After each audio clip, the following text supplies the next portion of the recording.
तो चलिए अब हम लोग स्टार्ट करते हैं scurvy. Vitamin C deficiency.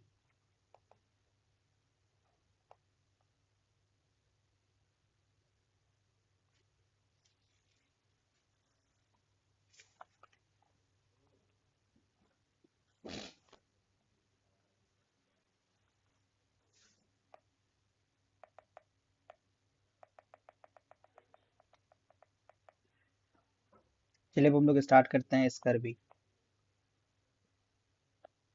Vitamin C deficiency होता है। ठीक है, ये हम लोग को मालूम है क्या होता है। वाटर सॉल्युबल होता है। चलिए, इसमें ये होता है कि ये स्टोर्ड नहीं होता है, नॉट स्टोर्ड इन बॉडी, क्योंकि ये वाटर सॉल्युबल होता है। दूसरा, ये highest amount of vitamin C हम लोगों का एड्रिनल ग्लैंड्स और पिट्यूटरी ग्लैंड में यूज होता है। ठीक है, हम लोगों को कहाँ मिलता है। ठीक है,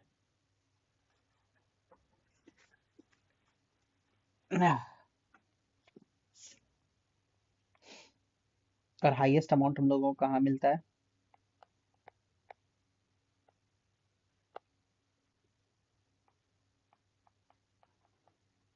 एड्रिनल ग्लैंड,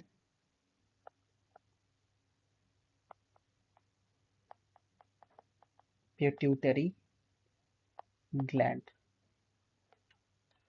तीसरा, ये हम लोगों का ब्रेस्ट मिल्क है, जो कि adequate amount of vitamin C मिलता है यहाँ पे। ठीक है, एडिक्वेट अमाउंट ऑफ ये मिलता है। हम लोगों ने देख लिया कि हाईएस्ट अमाउंट कहाँ मिलता है, एड्रिनल ग्लैंड में, पिट्यूटरी ग्लैंड, उसके बाद फिर ब्रेस्ट मिल्क भी एक अच्छा सोर्स है। ठीक है, अब हम लोग क्लिनिकल मैनिफेस्टेशन देखते हैं। इसका क्लिनिकल मैनिफेस्टेशन में, इसका डिफिशियंसी में क्या होता है, गम्स। सबसे पहले गम्स आता है। स्पॉन्जी स्वोलन गम्स होने लगता है। इसमें मोस्ट कॉमन क्या है होता है, स्पॉन्जी स्वोलन गम्स हो जाते हैं इसमें। दूसरा, स्किन में पेरी फॉलिकुलर हेमरेज होने लगता है इसमें। स्किन में क्या होता है, मोस्ट कॉमन इज फाइंडिंग क्या होते हैं, peri follicular haemorrhages. Sub periosteal haemorrhage of long bones होते हैं इसमें, जिसके कारण क्या होता है, स्यूडो पैरालिसिस हो जाता है।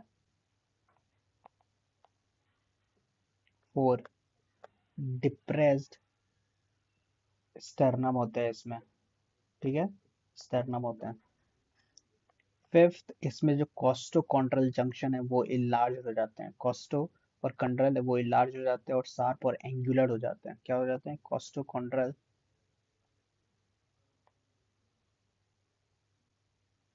जंक्शन जो है वो क्या हो जाते हैं, इनलार्ज्ड,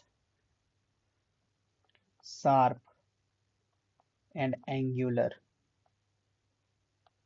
सिक्स्थ, इसमें क्या होता है कि डिलेड ऊन हीलिंग हो जाता है इसमें।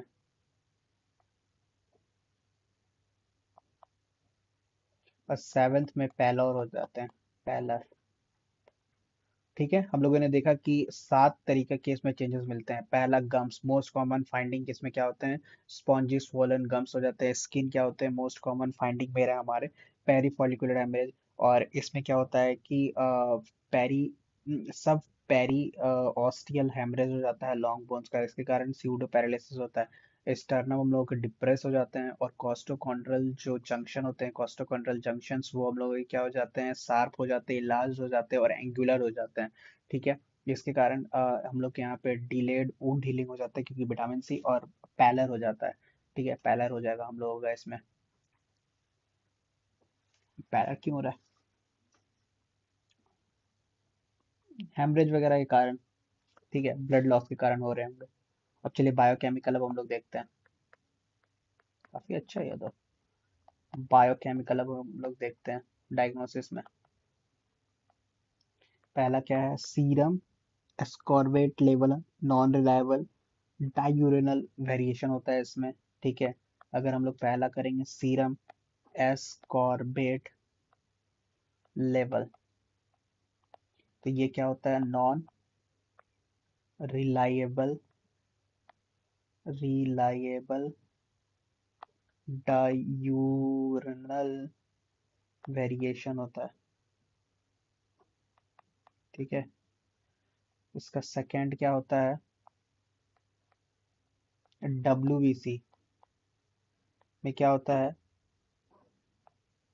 बफी कोट प्रिपरेशन होता है, बफी कोट प्रिपरेशन आ जाता है, बफी कोट प्रिपरेशन आ जाता है डब्ल्यूबीसी में। और फॉलिक एसिड हम लोगों को आरबीसी देते हैं हम लोग, ठीक है, फॉलिक एसिड हम लोग आरबीसी के लिए,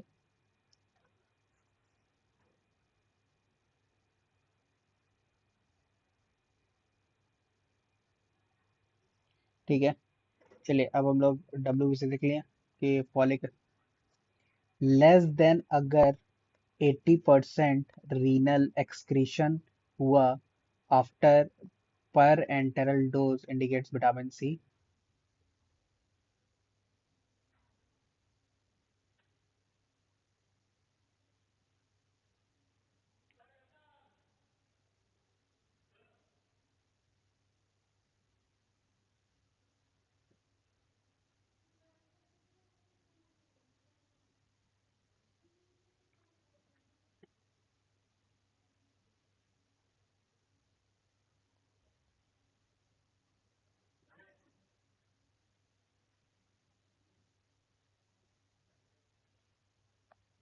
रीनल एक्सक्रीशन हुआ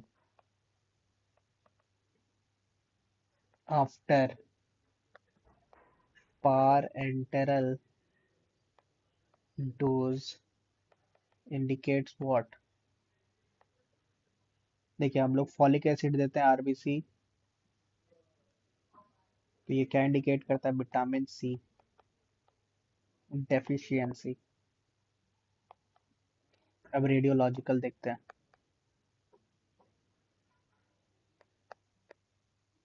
जो कि ग्राउंड ग्लास है, ठीक है।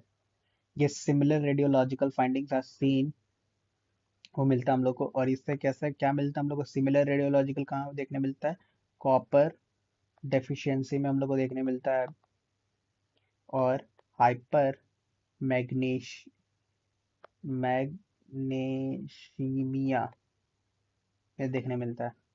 और हम लोग सब, और हम लोग का एक क्या हो गया, सब पेरिओस्टियल हेमरेज जो है वो कहाँ देखने मिलता है, आईओसी क्या है उसमें, एमआरआई, एमआरआई में हम लोग कर लेते हैं। और इसका हम लोग का क्या है, इसका ट्रीटमेंट अब हम लोग देख लेते हैं। इसका ट्रीटमेंट क्या है, विटामिन सी चलेगा 100 to 200 मिलीग्राम पर डे, ठीक है, फॉर 3 मंथ्स। और high doses should be avoided in, और इसमें हाई डोज हम लोग इसमें अवॉइड करेंगे, high doses should be avoided in a iron overload and b history of renal calculus. That's it. ये हम लोगों ने देखे, इसका भी विटामिन सी डिफिशियंसी है। ये क्या होता है कि हम लोग का बॉडी में स्टोर नहीं होता, और highest amount of vitamin C हम लोग कहाँ मिलता है, एड्रिनल ग्लैंड से ज़्यादा पिट्यूटरी ग्लैंड में मिलता है। ब्रेस्ट मिल्क एक अच्छा सोर्स है विटामिन सी का। इसका क्लिनिकल मैनिफेस्टेशन जब गम्स में हम लोग को देखने मिलता है, स्किन में मिलता है, बोन्स में मिलता है, लॉन्ग बोन्स में। और स्टर्नम में देखने मिलता है और रिब्स में देखने मिलता है और हीली वुंड में देखने मिलता है और पैलर रहता है। तो हम लोग देख लेते हैं कि गम्स में क्या होता है। गम्स में हम लोग को स्पॉन्जी स्वॉलन गम्स मिलता है और स्किन में क्या मिलता है, हम लोग को पेरी फॉलिकुलर हेमरेजेस मिलता है और सब बोन्स में हम लोग क्या मिलता है, लॉन्ग बोन्स में sub periosteal haemorrhage of long bones मिलता है, जिसमें हम लोग का स्यूडो पैरालिसिस हो जाता है, स्टर्नम हम लोग का डिप्रेस्ड हो जाता है, कॉस्टोकॉन्ड्रल जंक्शन जो रहता है वो क्या होता है, इलाज हो जाता है, साफ हो जाता है और एंगुलर हो जाता है, डिलेड वुंड हीलिंग होता है, पैलर हो जाता है। ठीक है, डायग्नोसिस में बायोकेमिकल सीरम एस्कॉर बेट लेवल होता है, नॉन रिलायबल डायूरेनल वेरिएशन रहता है। ठीक है, और डब्ल्यूबीसी में क्या होता है, बफी कोट प्रिपरेशन रहता है, less than 80% renal excretion after parenteral dose indicates vitamin C deficiency.